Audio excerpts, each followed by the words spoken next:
Hey guys, welcome back to the channel. It's Space Monkey Mafia here, and today is Spooky Sunday. It's going to be a little different today from all the other ones. I'm going to be covering a series story that I really liked, so there's going to be 6 parts to this.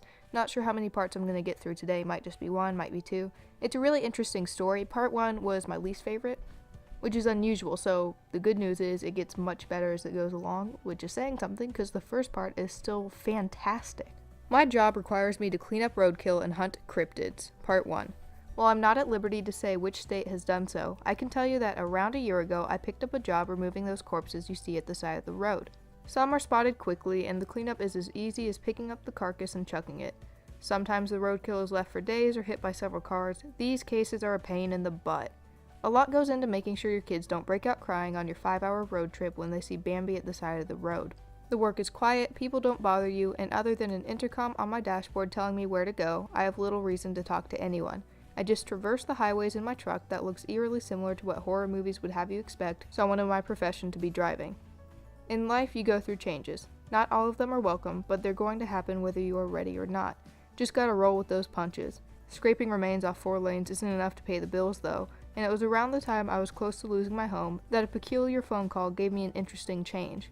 I can't remember the date, but 3 months ago I was approached with an offer that at first was nothing but humorous. They told me the line of work I was already in would seamlessly integrate into the work they had lined up for me.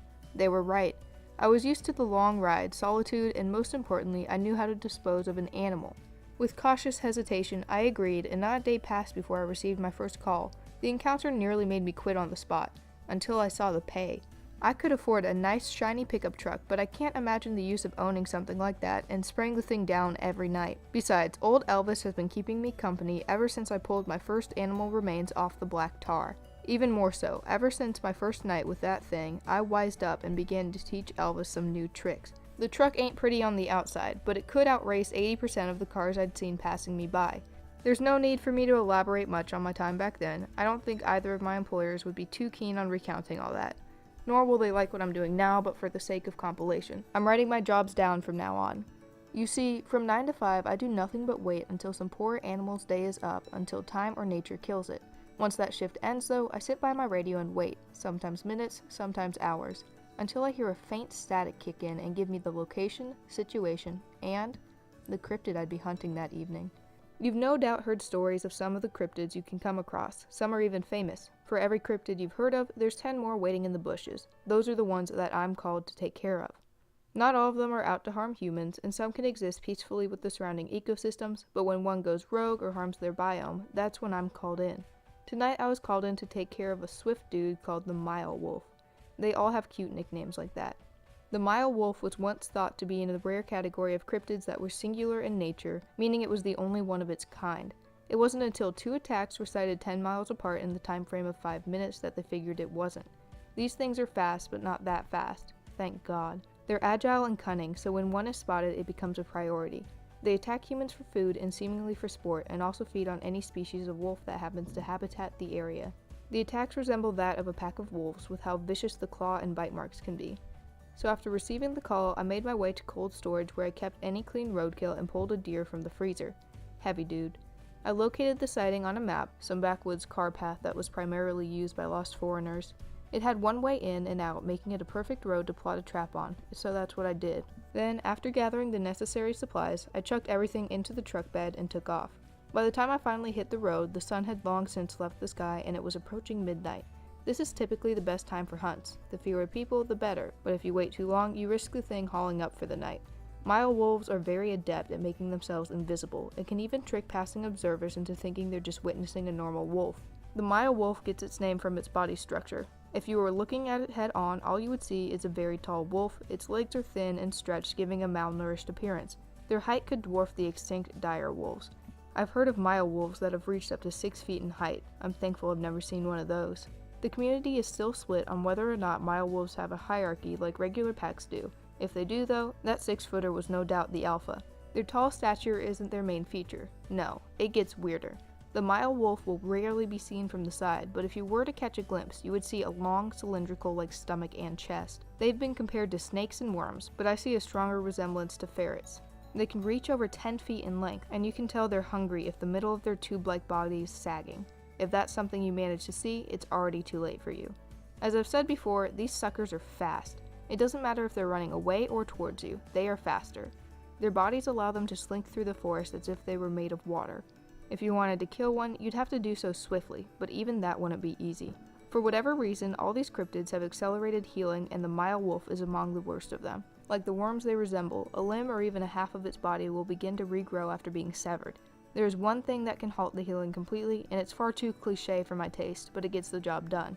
Going over the plan in my head, I pulled up to my destination, about halfway through the secluded trail, and turned the truck off. I withdrew several small speakers from the back of the truck and placed them at random positions on the road. On the side of the road, I placed a uniform row of rusty iron and covered them with leaves. Mile wolves will not make a sound as they approach you. If you are hunting one, you must act fast and quiet, or the tables will turn before you've even realized that you're drawing your last breath. Their teeth are some of the sharpest I've ever seen. They would slice through a tree faster than a chainsaw if one had the mind to do so. Reaching into my truck, I pulled the double-barrel shotgun I brought my first day on this job. It and Elvis got together well. Then my hands found the revolver and dropped a single, very expensive bullet into the chamber. I placed them on the road, laying them gently next to a ghillie suit. Then the final piece was dragged from the truck bed. Several space heaters were focused on the deer. The stench it gave off was horrendous, but it was powerful, and I didn't have the time to pay it mind. I placed it in the road, a safe distance from the speakers, iron, and my own supplies. With a hunting knife, I stuck the deer's stomach and pulled. The fine skin giving way easily, I felt a flow of red run past my hands. Quickly, I rushed to the open door of my truck and took one last heavy breath, just to center myself. My hand pressed hard on the car's steering wheel, and the horn cried loud into the vast silence of the night, bouncing through the trees. Slamming the door, I swiftly made my way to the ghillie suit and threw myself under it. I laid on the road, watching the deer's body lying in the road. Moonlight as my only source of light, I could see it reflecting off the pool now surrounding the deer. Mile wolves are cautious. I had no doubt that it was sizing up the deer. I had no doubt it wanted the easy prey. Before I knew it, a shadow lunged into the lifeless deer. Ugly sounds of gnawing, like ripping sheets of paper, could be heard coming from the mass of meat. My fingers wrapped around the grip of my shotgun.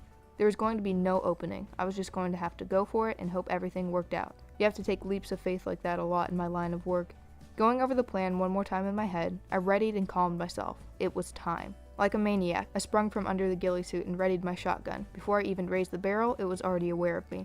Its long, slender body began contorting to face me. I didn't have the time, so without a clear shot, I pulled the trigger. The recoil jarred me for a minute, but I could see I did some damage to its legs. The Mile wolf swung away from me after being shot. It was attempting to flee.